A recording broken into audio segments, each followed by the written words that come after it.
Well, first of all, thank you all of you for being here. It's a pleasure. My name, as he said, it's José Manuel Carol. I'm the operating director at BeStartup. And before introducing my colleagues on the panel, I would like to explain what is BeStartup in just 20, 30 minutes. BeStartup, it's the business unit for entrepreneurs of Banco Sabadell. We have two different approaches for startups. The first one is related with banking. What we have done on this side is we have specialized branches for giving better service to the entrepreneurs and to the startups and to the whole ecosystem. And then we have our second approach is related with investment. We have two different investment vehicles. The first one is BeStartup 10, in which we invest 100K per company in up to 13 companies per year.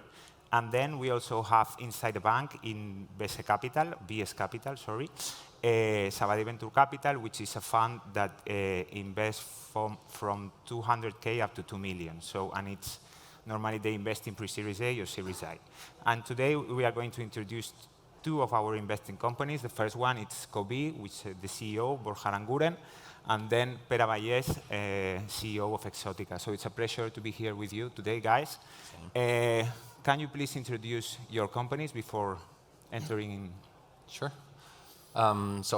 We at Cobee, we're a platform for employee benefits and compensation. Basically, what we do is we provide companies with an HR platform so that they can very easily upload their employees, select what kind of benefits they want to offer to their employees in a very simple manner, and we manage everything that has to do with payroll, taxes, whatever it is for them in a very simple way, right? And then for the employees, what we provide is an app and a Visa card so that they can use to consume their benefits in a very flexible manner and especially have full visibility of what their companies what the companies are providing them, right? Having that in their hands. And basically, the value proposition is for companies, as I was saying, they do not have to manage all the different providers they were managing at the beginning, but everything is in one single place, so they remove all the hassle. And for the employees, they have much better view of their value proposition and much more flexibility when consuming their benefits. Great. What about Exotica?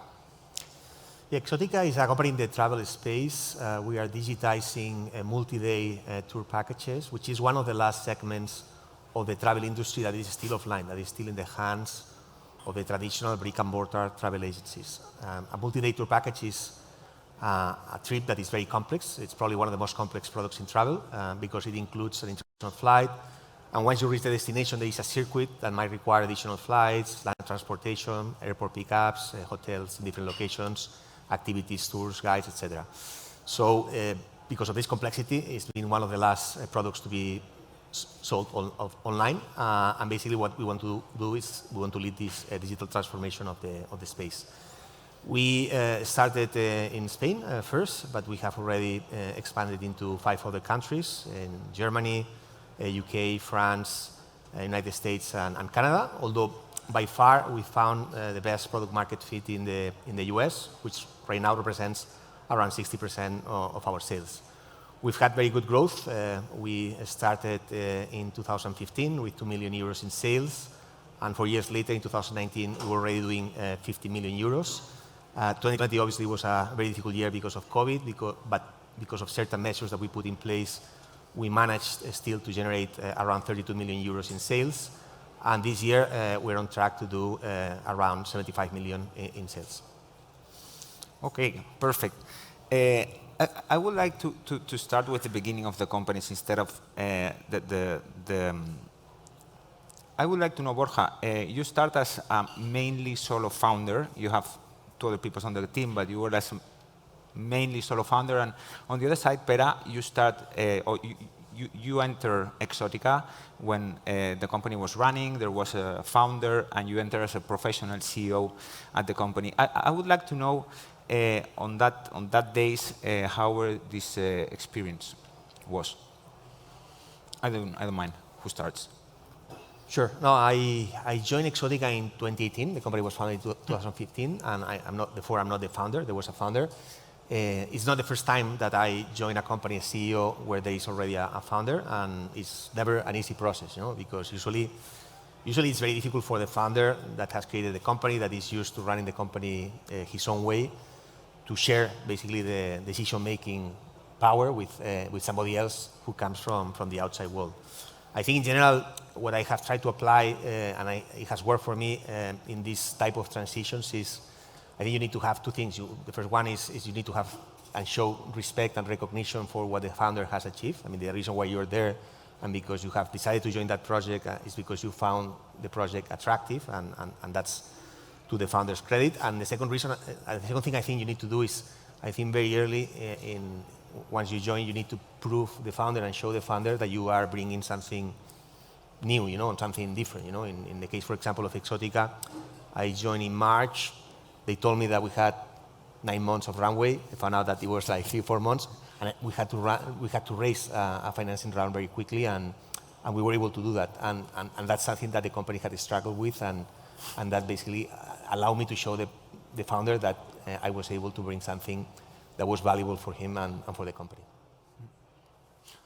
In my case, well, I wouldn't define myself as a solo founder, because from the very beginning I thought we were gonna have, I was gonna have co-founders, and I actually do. There are 2 of them. But it's true that I started this journey alone at the very beginning. I very soon became aware I wanted someone to come in this journey together with me. And also because it was going to be a technological product, and I have no idea about technology, right? So I found the CTO and co-founder, so he joined very soon, and it was the 2 of us from the very beginning. What we didn't know was that we were going to find a 3rd co-founder to join the team. We thought it was going to be the 2 of us, but it's true that then we were looking for someone to lead sales, and we found a person to come into the team. And he really put a lot of effort, a lot of passion in the project. He brought part of his team from the previous company. And so it has been kind of a progressive thing, and we actually named him co-founder some months ago, which is something strange, right, to name someone co-founder in a later stage. But the truth is he was a co-founder, because he entered the company pre-revenues, and he has put so much energy and power into the company. So yeah, that's how the story has been. And you're talking that you start with just, well, by yourself, then another person came into your company. And I don't remember how many employees did Exotica had when you entered, maybe 20-something, no? Yeah, it was about 25. Oh, so 20-something. Now you are roughly 150. I think you are 60-something, 70 people. How was the culture of your company has been changing? And Pere, you came in a company that had a culture before you entered, because there was a founder. How was the culture of Exotica has been changing from 2015 till today? Well, the culture of the company was really set by the founder. And he was a person who came from travel, and he was, I would say, very product-oriented. I mean, he was an expert in creating experiences. He knew and had a very, very strong intuition about what the customer wanted. And our growth has really been what you could call product-driven growth. I mean, we have a great product, we have a great price, and it almost sells by itself. Obviously, there are things that we can do around it in marketing, but we've had very good growth, especially at the beginning, with very low marketing investment, and it's because of this product-driven culture and because of this customer centricity, that our founder has put in the company. And honestly, I would like to think that it hasn't really changed that much, even though the company has grown and has scaled, and we are right now 160 employees, and before we were like 20. We try to hire people that are a good cultural fit for us. It's something that is very important for us in the selection processes, and it's something that we also review periodically when we do the employee evaluations. And I think this spirit of focusing on what the customer wants and on doing good for the customer is still in the company. And what about Cobee, Borja? Yeah, well, in our case, I would say that you never invest too much in culture. And one of the things that I regret maybe is not having invested more in culture from the very beginning. And it's because when we started the company, we knew what kind of values we wanted, what kind of culture we want to implement in our company. The truth is you do that, and you do that exercise, and you put the values all together, and it's super nice. But then you need to live that, right, on a day-to-day basis. And you need to also be very coherent in the kind of measures you take in the company that are coherent with the values, right? And so there, I think we haven't put that much effort, and so the culture has evolved with the time. Now we are kind of doing an exercise to reevaluate the culture and think again, are the values that we said at the beginning the one that we have today? So we are reevaluating this so that we put some values that are the actual values that the company has and the ones that we need to keep for the following months and years. And now we want to really put that effort in keeping that. Okay. So in your case, the faster the company grows, the faster you need to add people on board. And nowadays, it's quite hard to find some profiles in Spain, like developers and things like that. What kind of tricks do you have on this field for trying to get people on board and to trying to retain the talent that you have inside your companies? Which is, I think, one of the hardest parts for scale-ups. Employee benefits, no? It's an easy answer for us. And you have the solution. Yeah, exactly. No, but, well, we were just having a chat before.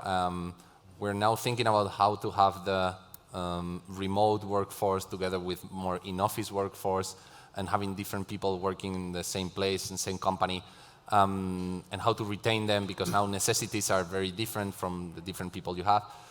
So we're trying to be quite flexible and have different packages for different kind of roles, with different also even compensation packages. So we are framing different benefits and different flexible benefits, depending on what package you choose in the company. If you're going to be remote, if you're going to be in office, if you're going to be flexible.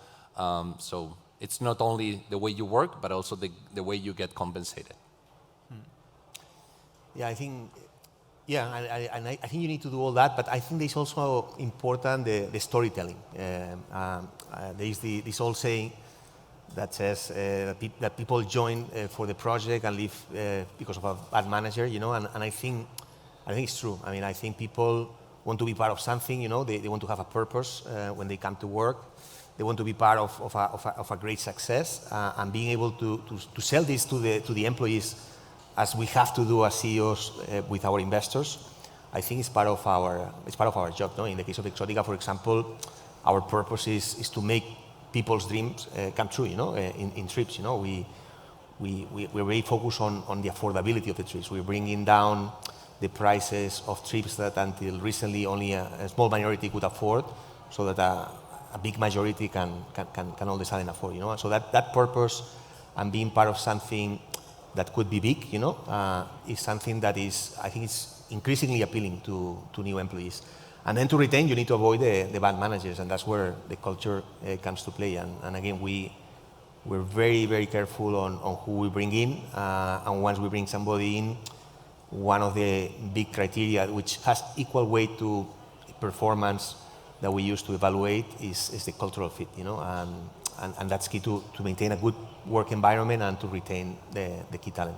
Yeah. And jumping to another topic, you are two kind of companies that has had really different go-to-market strategy. No, Cobee, it's a company that it's still, well, now you're start moving internationally, but has been selling just in Spain.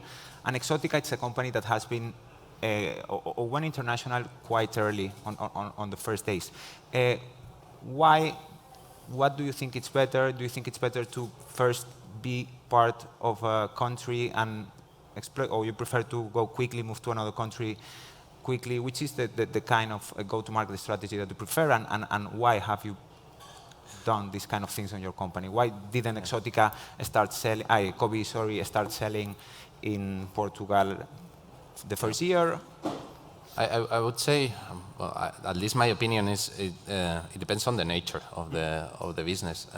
In our case, being very country specific is an asset in the way that we're very adapted to the legislation, and we are very flexibly adaptable to other legislations as well, right? So that's why going country by country at the beginning is an asset for us, because that way we are getting very deep, right? Also, our monetization allows us to do that, because we can get very deep in a country, because our market is quite big already in a country, because we can monetize a lot in many different ways. So yeah, we have, I would say for us, it's an asset, right? Or you have other business models where where I guess it's much more international from day one. Yeah, at the end, the trips that we sell, they can be sold to a British, to an American, or to a Spaniard, and it's the same trip, So you don't really need to customize or to need to adapt that trip for a specific customer of a specific nationality. So that's an advantage. So in the case where you have this advantage, I would recommend to go fast, to go to multiple markets. Mainly because I would like to say that we did a very in-depth study of the different markets, and that's how we decided which markets we would open. But really, I like in these cases to use the trial and error method. You open some big markets, you try. There will be markets that will work not great. Like for example, for us, Germany and France, they've never really had the traction that we expected. But on the other hand, we had great traction in the UK, in Canada, and especially in the US. And then what you do is, instead of trying to analyze why these markets are not working and trying to fix those markets, you just double down on the ones that are working. And I think when you have a product that can be sold easily in multiple places, it's an advantage because you don't depend on the product market fit in a specific market. You can diversify your risk by opening several markets at the same time, and that's what we did at Exotica. Yeah. Before we were talking about remotely workers, and you were both operating in a sector that was highly impacted with the lockdown and with the pandemic that we had. Well, we had, or we still have, but now it's much better. But that we have in March of last year. How did you manage your companies at one? And what kind of things did you did on that time to pasar el temporal? I don't know how to say it in English, not or to.